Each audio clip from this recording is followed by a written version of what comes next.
Now अब हम यहाँ पे डिस्कस करते हैं क्वेश्चन नंबर 4 और क्वेश्चन नंबर 4 है हमारे पास। The radius of a spherical balloon increases from 7 centimetre to 14 centimetre as air is being pumped into it. Find the ratio of surface areas of the balloon in the two cases. सो हमारे पास जो है यहाँ पे balloon है spherical balloon और इसका जो radius होता है वो इंक्रीज हो रहा है 7 सेंटीमीटर टू 14 सेंटीमीटर। और जैसे हम इसमें एयर भर देंगे, यानी इनिशियली जो रेडियस जो है स्फेरिकल बैलून का वो है 7 सेंटीमीटर और फिर ये जैसे एयर इसमें पंप करेंगे तो इसका जो रेडियस जो है वो इंक्रीज हो जाएगा 14 सेंटीमीटर।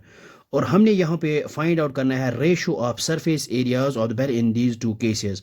तो सबसे पहले हम रेडियस 7 सेंटीमीटर लेंगे और सरफेस एरिया फाइंड आउट करेंगे। इसके बाद हम रेडियस 14 सेंटीमीटर लेंगे और सरफेस एरिया फाइंड आउट करेंगे। तो फिर इनका रेशो फाइंड आउट करेंगे। तो सबसे पहले हम यहाँ पे इसकी फिगर ड्रा करते हैं। सो मान लीजिए ये है हमारे पास इनिशियली ये स्फेरिकल बैलून, जब इसका रेडियस है वो 7 सेंटीमीटर है तो हमने यहाँ पे लिखा है hair R1 equal 7 centimetre.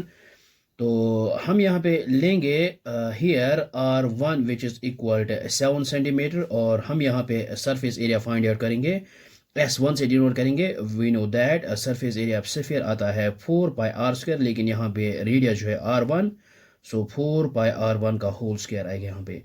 So which is equal ये आएगा 4 पाई एज इट इज और R1 यहाँ पे 7, तो यहाँ पे लिख सकते हैं 7 का होल स्क्वायर। सो S1 आया हमारे पास 4 पाई और इनटू यहाँ पे है 7 का होल स्क्वायर, ये आएगा 49। सो इसको एज इट इज यहाँ पे रखते हैं। और व्हेन जब हमने यहाँ पे इसको एयर पंप किया, इसके अंदर एयर भरा, तो इसका जो रेडियस है वो 14 सेंटीमीटर आया है। तो अब हम यहाँ पे इसका सरफेस एरिया फाइंड आउट करेंगे। सो हियर यहाँ पे है इससे यहाँ पे रेडियस जो है R2 से डिनोट करेंगे which is equal to 14 centimetre और इसका जो सरफेस एरिया है वो S2 से डिनोट करेंगे विच इज़ इक्वल टू 4 पाई, यहाँ पे आएगा R2 स्क्वायर।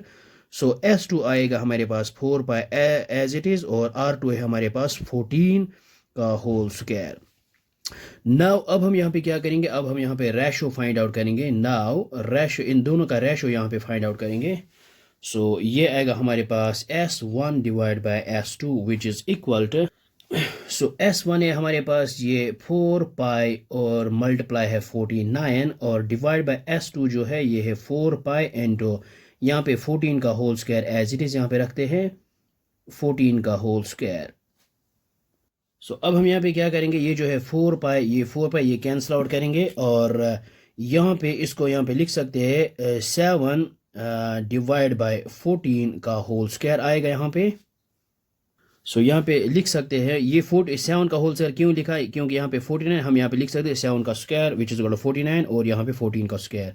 सो 7 इंटू 2 आएगा 14, सो विच इज इक्वल ये आएगा 1 डिवाइड बाई 2 का होल स्क्वायर। सो हम यहाँ पे लिख सकते हैं S1 divide by S2 which is equal 1 divide by 1 square 1, 2 into 2 square आएगा यहाँ पे 4। सो ओवरऑल इनका जो रेशो आया है S1 is to S2 which is equal to 1 is to 4. So this is the required ratio. So this is the required ratio between their surface area. So I hope आपको ये समझ में आया होगा, ये बहुत ही आसान है। So thanks for watching this video.